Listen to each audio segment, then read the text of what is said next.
বিদ্রোহী। পরিষ্কার ভাষায় বলতে চাই, সচিবালয়ে আগুন তোমরাই দিয়েছ। আমার একজন আইনজীবীকে চট্টগ্রামে সবাই করে তোমরাই হত্যা করেছ। পদে পদে দেশের বিরুদ্ধে তোমাদের ষড়যন্ত্র শুরু হয়েছে। জুলাই আগস্টের আন্দোলনে যাদের পতন হয়েছে, বাংলাদেশে আর তারা কোনোদিন প্রকাশ্যে আসতে পারবে না। আপনারা কি সবাই একমত আছেন? একমত আছেন? দেশ 54 বছর হয়েছে, স্বাধীন হয়েছে। শুধু একটা কথা বলে আল্লামা মামুনুল হক সাহেবের কাছে মাইক দিয়ে দেব, উনি বক্তব্য রাখবেন। 54 বছরের বাংলাদেশ, সর্বপ্রথম শেখ মুজিবুর রহমান সাহেব আইসা বলছেন, আমার সোনার বাংলা, আমি তোমায় ভালোবাসি। একজনে বমি করছে, আরেকজনে খাইছে। কিছুদিন পরে আরেকজন আইসা বলছেন সবুজ বাংলা। এরশাদ চাচা আইসা বলছেন নতুন বাংলা। লেডি প্রধানমন্ত্রী হাসিনা ক্ষমতায় এসেই বলছেন মডার্ন বাংলাদেশ। কিছুদিন পরে বলছেন আধুনিক বাংলাদেশ। তারপরে বলছেন ডিজিটাল বাংলাদেশ। পদ্মা সেতু উদ্বোধনের সময় বলছেন স্মার্ট বাংলাদেশ।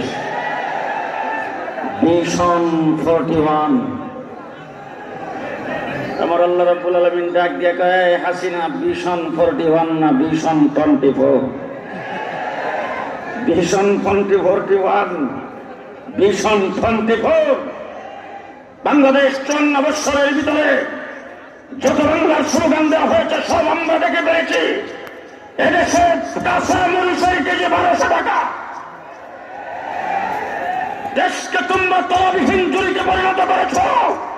এদেশের কোন একজন আলেম বাংলাদেশ থেকে 5টি টাকা পড়া ফাঁস করে চালান করে নাই। বাংলাদেশের কোন একজন আলেম বেগম পাড়ায় বাড়ি করে নাই। লুটপাটের সাথে তোমরা জড়িত, কোন আলেম জড়িত নয়।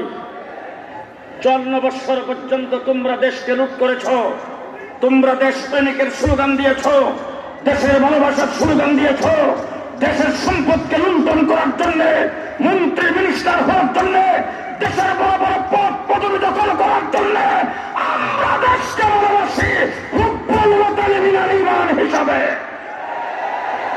54 বছরের বাংলাদেশে সবকিছু দেখার পরে জানি না আপনারা আমার সাথে একমত হবেন কিনা, জুলাই আগস্টের আন্দোলনে যেই বিপ্লব আমরা বাংলাদেশে ঘটাইছি, সেই বিপ্লবের পরে দেশ হবে ইসলামের